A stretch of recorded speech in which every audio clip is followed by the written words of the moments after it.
The views and opinions expressed on any program are those of the producers and/or the persons appearing on the program and do not necessarily reflect the views and opinions of FRCMedia, Bristol Community College, or the City of Fall River.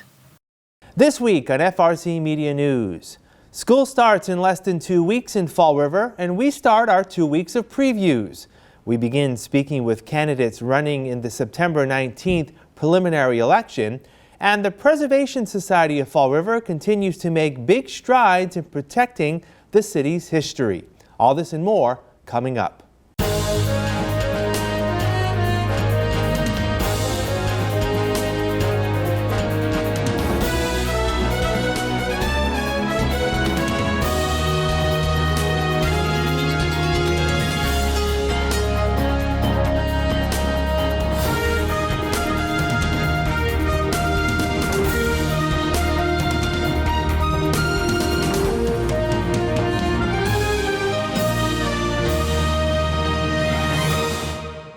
It's Thursday, August 17th, 2023. This is FRCMedia News. I'm Keith Tebow. It's hard to believe that schools in Fall River begin in less than 2 weeks. Over the next couple of weeks, we'll be previewing what parents and students can expect. As the 2023-2024 school year begins on August 30th at Diman Regional Vocational Technical High School, a series of transitions will soon take place as work will begin on constructing a new high school. Assistant Superintendent Principal Andrew Ribello says the construction work will not impact the educational experience within the classroom. I think our mission is to intensify our focus on what matters most for our kids, right? And that's getting them life ready in academics, in vocational, when we're talking to them social emotionally, we're getting them life ready. And I really think Diman is the pinnacle of academic and vocational education. Don't take my word for it. Look at achievement scores. Talk to co-op employers. Talk to the employers where our kids are going. Our challenge is, and our mission is to continue meeting that high standard of excellence, and it's going to happen again this year. Ground will be broken on the project sometime this fall, and with it will come some inconvenience. The biggest thing that will change is the traffic patterns. We will over-communicate those things. We like to keep our parents, our students, our teachers informed every step of the way through email communication, phone communication, and also video. We're trying to reach every single parent and student and teacher when changes do happen. So the traffic pattern will change, not dramatically, but we will have aerial shots and views of where to go, where to park. This is how you come in, this is how you exit, in a really detailed fashion, because I think that's important, is making sure everyone is comfortable and primarily safe as well as soon as they enter campus. Mr. Rubello says the school will welcome 385 first-year students into the class of 2027, one of the largest in Diman's history. Among the new opportunities they and the entire student body can experience is a taste of local and regional arts and culture. Something that students can look forward to is something called a cultural arts program. It's an extracurricular event, and it's really to expose kids to the arts in different cultures as well. We're looking at getting students out of the greater Fall River area to museums, to concert venues, all over the state and regionally, to expose them to different areas, right? We want to show our students the world. We keep saying, we're getting kids life ready. If we're going to get them ready for life, we have to expose them to all the culture and arts that are out there. It can really enhance their overall experience. Mr. Ribello says Diman is proud to have closed the achievement gap lost during the pandemic to the point that recent MCAS scores have returned to pre-pandemic levels. It was very encouraging to see our achievement data as one of the highest in the area. And to think that we only have half the time to teach academics. If you think students are in academics for 90 days, they're in vocational shop for 90 days, that's a testament to the Diman difference. And it's really the teachers that are in front of our kids every day, and then our students and parents taking advantage of our virtual tutoring, our after-school tutoring, our math interventionists, things that we really hit the gas and went full-fledged with. So it's something that we're going to keep in mind. Argosy Collegiate Charter School will begin its 10th year serving scholars in grades 6th through 12 beginning on August 30th. Executive Director Kristen Pavo says the mission of the school remains, showing Fall River how a college education can positively impact a community. Fall River has a history of being a working class community. And so that means that roughly 90 to 95% of the adults in Fall River don't have a college degree. So if our young people are not hearing about college at home, they need to be hearing about it at school. And so it really is about immersing the young people, immersing our scholars in this idea, in this environment that college is attainable, college is for everyone. So our homerooms are all named after colleges and universities. We celebrate great weeks with our scholars with Collegiate Day, where scholars wear college and university t-shirts. We're on college campuses all of the time. That's part of our experience.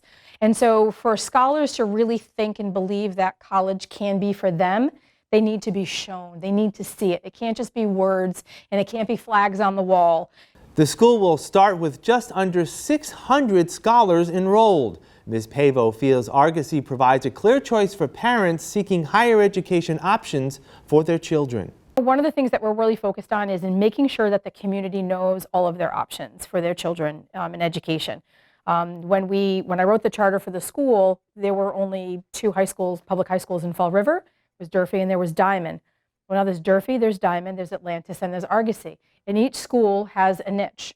So if young people are interested in learning a trade or a vocation and entering the workforce right out of high school and not going to college, Argosy Collegiate isn't the choice. That's probably Diman or perhaps Durfee. If scholars are interested in pursuing a career that requires a college degree, they want to become a teacher, a nurse, an engineer, an architect, an entrepreneur, you need a bachelor's degree to do many of those professions, and unquestionably, Argosy Collegiate is the best choice for someone pursuing a career that requires a college degree, if time and money are relevant. Scholars at Argosy can begin earning college credits in the 9th grade, and many head into college not needing to pay for a full education with those free credits that are earned, saving parents money. Many of our scholars are going to experience that 4-year matriculation to a 4-year college program, but some of our students are going to continue their college studies at Bristol Community College, and then transfer those credits, that associate's degree, to a Massachusetts state school like UMass Dartmouth, for example. And that's really the least expensive way to get a college degree. And that's really our promise to our scholars and our families. How do we get our young people to and through a college degree as quickly as possible and as inexpensively as possible? And with Argosy Collegiate, our early college program isn't just for the top academic students, it's for 100%. And that includes students with disabilities, English language learners, high need students. So it really is for everyone. And that's our approach to education. As the school moves forward, Argosy has begun to see validation in the success of its curriculum. One recent graduate completed her bachelor's degree in 5.5 semesters at Bridgewater State University, and another is beginning her 2nd year at Harvard. We're really focused now on what happens in the 2nd decade of the organization. How do we go from being in growth mode to becoming an institution? So it isn't about me as the school leader. It isn't about necessarily the people that are on the board right now or the people in leadership. We create an establishment that lives on forever so that generations to come, the children of our alumni, will be able to access this early college program here as well. So it's really about becoming an institution here in the landscape of Fall River. So much has happened on the educational landscape in Fall River, so families have many more options. Hands down, we are the best college prep option that there is, considering that we have the wall-to-wall opportunity for every single one of our scholars.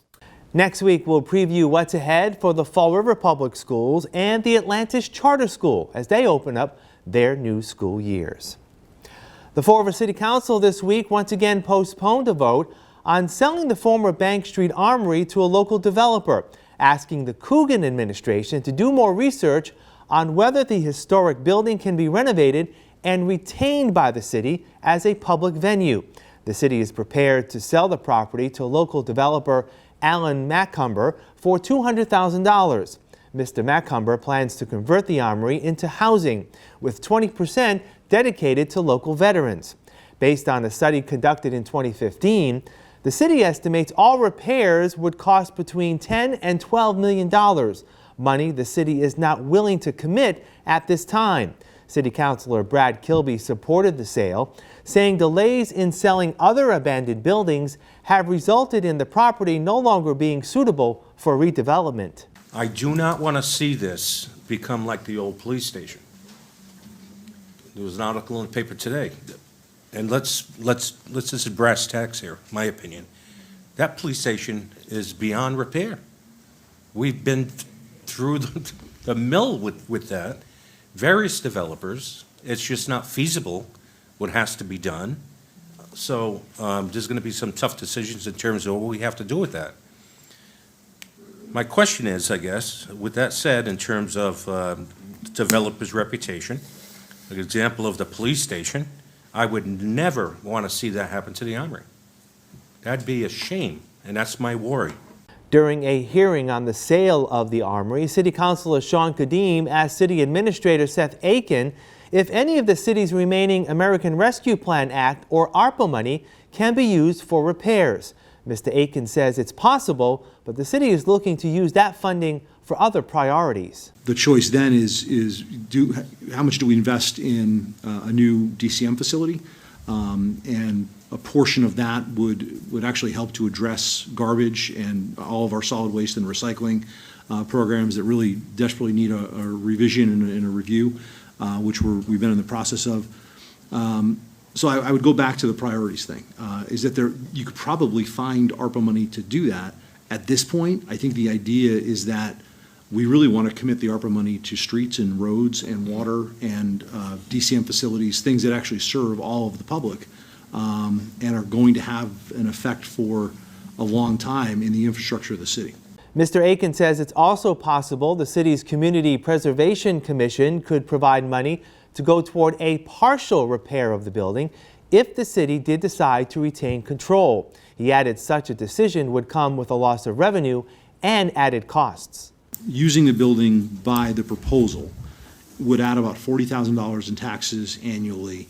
And, that of course doesn't include tax revenue from folks that could, move in from out of town. If you look at some of the new developments, the new rental apartments that have just gone up, Mr. Cordero as being the most notable, the vast majority of these people are not from Fall River. So we have people moving in from out of town, and we're estimating the annual cost of maintenance.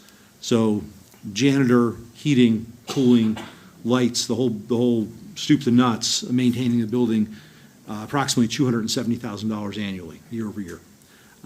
If we were to have the building become a city building and maintain it. Councilor Kadim argued for the city not to rush into the sale until all options for its future use are examined. New information that just came up saying that, we did have the conversation with CPC potentially using it. I'd rather vet that before we take a final vote on this proposal to understand where we were. So for me, from my standpoint, again, I'm in support of this if we have no other recourse or option available to us. But that being said, I would want to make sure that we kick all the tires before we move forward. I think the public use is important, at least for myself as a city councilor, and to ensure that the residents are able to use that building. But if there are no other options, I agree with my councilor in C3 that we can't allow the building to just sit there like the old police station. So the council voted to table the measure to allow the administration more time to conduct research on other options for the use of the Armory. We're still a little more than a month away for the Fall River Municipal preliminary election, but we at FRC Media are beginning to invite candidates to use our resources to reach out to the voters of the city. We have invited candidates to record a 3-minute Meet the Candidate statement and take part in an interview, snippets of which will appear on this show. City Councilor Andrew Raposo is looking to earn a second 2-year term this election.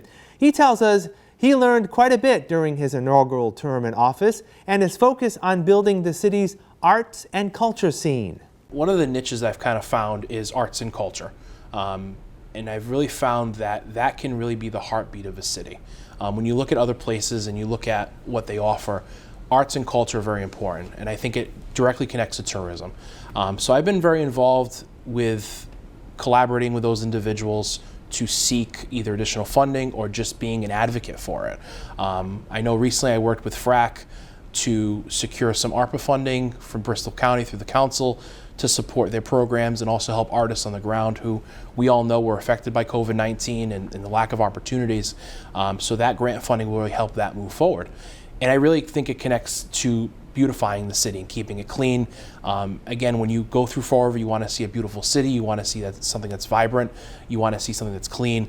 And I think those pieces I want to continue working on as we move forward and hopefully into a second term in office. Paulo Amaral finished 13th in the city council race in 2021 and is back on the ballot this year. He says his campaign will focus on many issues, among them making sure the city is safe. Fall River has many positive things, but it does have its own issues. One of them being, crime. I have 2 kids in the city. I live in the South End, and we no longer. And I live in a safe neighborhood, but we no longer can let our kids go outside and ride bikes without checking on them every 2 to 5 minutes. So it's unfortunate that the city has become the way it has, and I think a lot of it has to do with failed policies from maybe this administration and previous administrations. We're short about 18 police officers right now. We allocated the money, we just don't, we don't have them in the force, and I understand that it's hard to recruit, but we got to anticipate these problems. We got to anticipate people are going to retire. We got to anticipate people are going to leave the department. And I think planning ahead is one thing that's missing in this city. Between now and Election Day, we invite you to visit our dedicated Election 2023 webpage, where you can watch our full interviews with the candidates and view their Meet the Candidate statements to voters. Visit frmedia.org/election2023. The state legislature is finalizing plans to fund the Housing Development Incentive Program, or HDIP, to create additional housing units in gateway cities.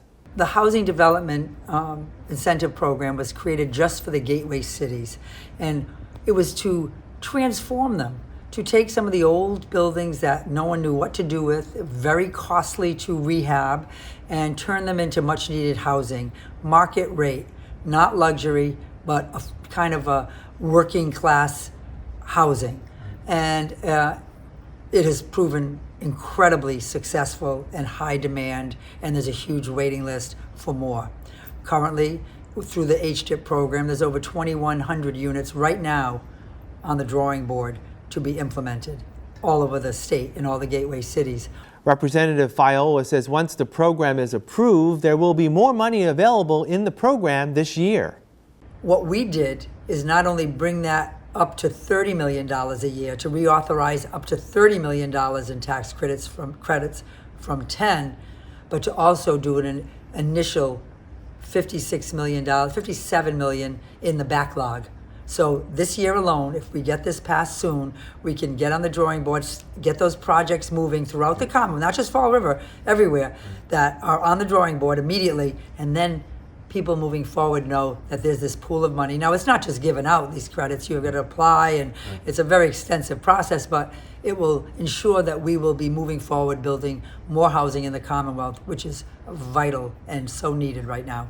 We'll have more FRC Media News right after this. Here are some job descriptions on the latest hot jobs list from the Mass Hire Fall River Career Center.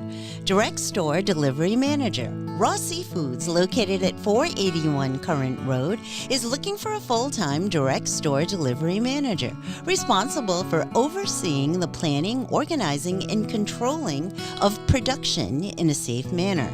Job number 194-87889. Independent Living Coordinator.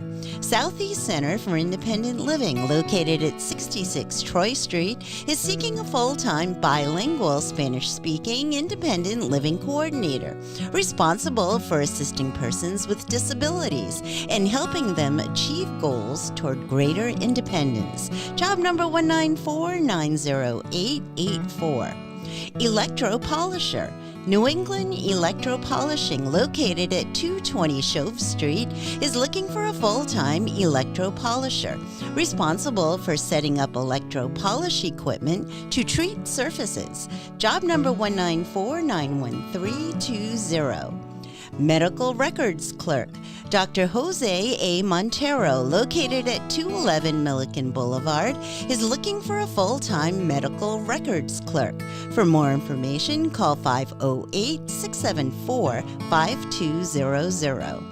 Rector Seal, located at 1244 Davall Street, has an immediate need for the following full and part-time positions. Production Coordinator, job number 194-94834. Machine Operator, job number 194-94838. For more information about these or other positions, visit Mass Hire JobQuest at jobquest.dcs.eol.mass.gov or call the Mass Hire Fall River Career Center at 508-730-5000. Welcome back.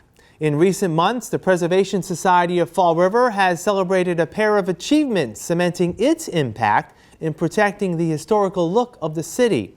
In April, the organization's Dr. Fisk House at 263 Pine Street was added to the National Park Service's National Underground Railroad Network to Freedom for its role in the emancipation of slaves prior to the Civil War. We really did have an abolition movement here, thanks to the Quakers who really led the charge, and Dr. Fisk, who lived here, the namesake for this house, led the charge here in the city and brought runaway slaves into his own home. So that's why it's a big deal. And you'll hear about New Bedford and Boston and Providence that they're doing, that they're trying to expose their abolition roots in the Underground Railroad, but you're going to see very few that have the National Park Service seal on it. We've got it here because we did our homework. The Fisk House is now one of 700 sites across the country as part of the Network to Freedom.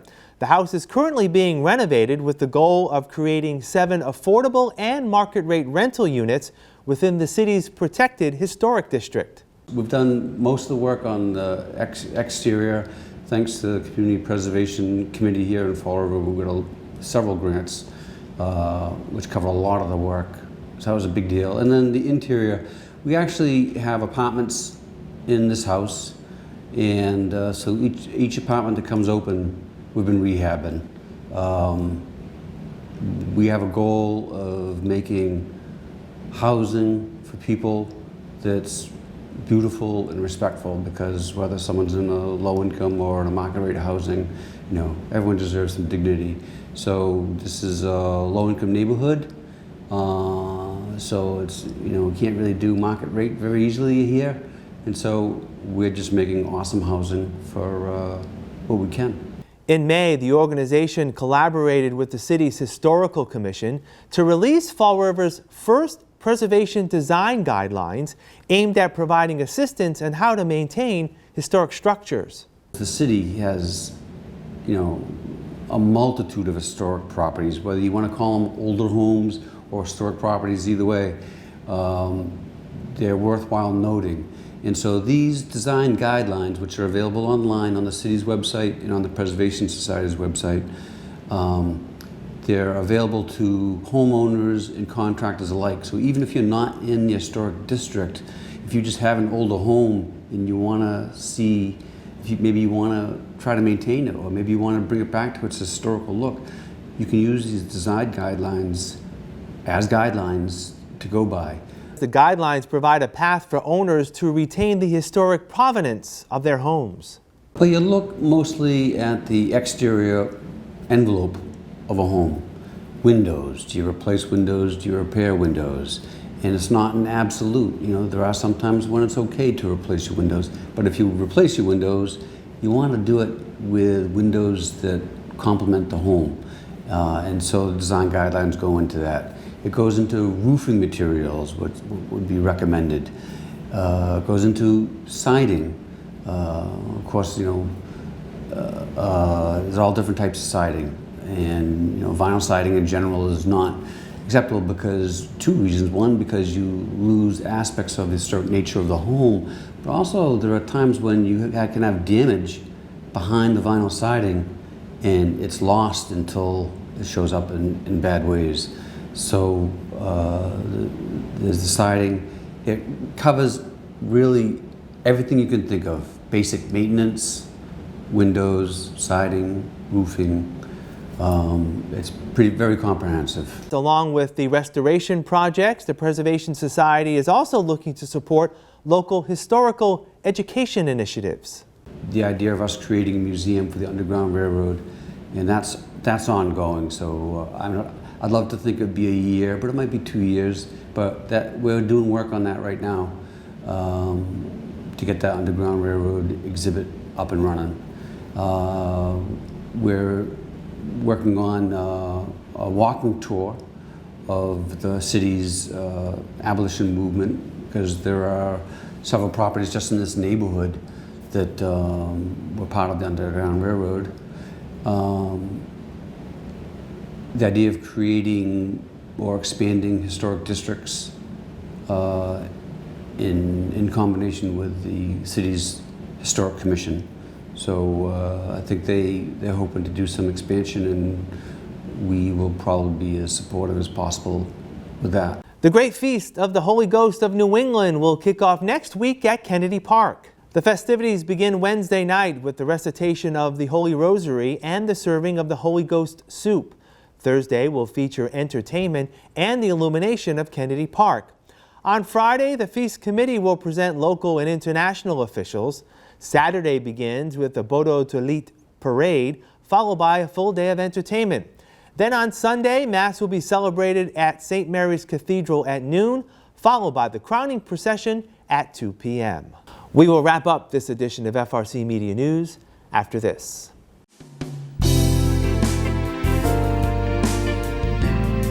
Welcome to Hot Dogs and Cool Cats. Today we have Gizmo. Gizmo is a 14-year-old male, domestic short-haired. He did like 5-6 years ago have a blockage, so he is on Hill's CD food for life to prevent any further blockages. But as you can see, he's a sweetheart. He loves being held, but I am going to put him down because he's getting a little heavy. But he is a good boy. I think he'd do well in a quieter home where he is older. Like I said, he is 14.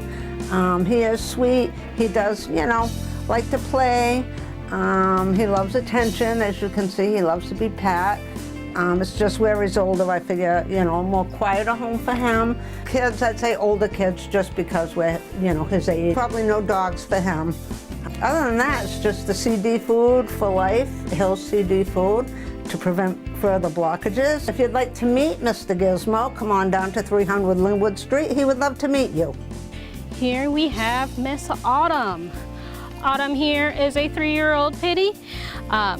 She is a lovely girl who was unfortunately surrendered to us through animal control, so we don't have much information about her. But we know she's a lovely girl. She is such a sweetheart. As you can see, she really likes people. She will definitely probably be one of those couch potato pitties. Once she goes inside, she loves to just be with her people and lay down and just chill.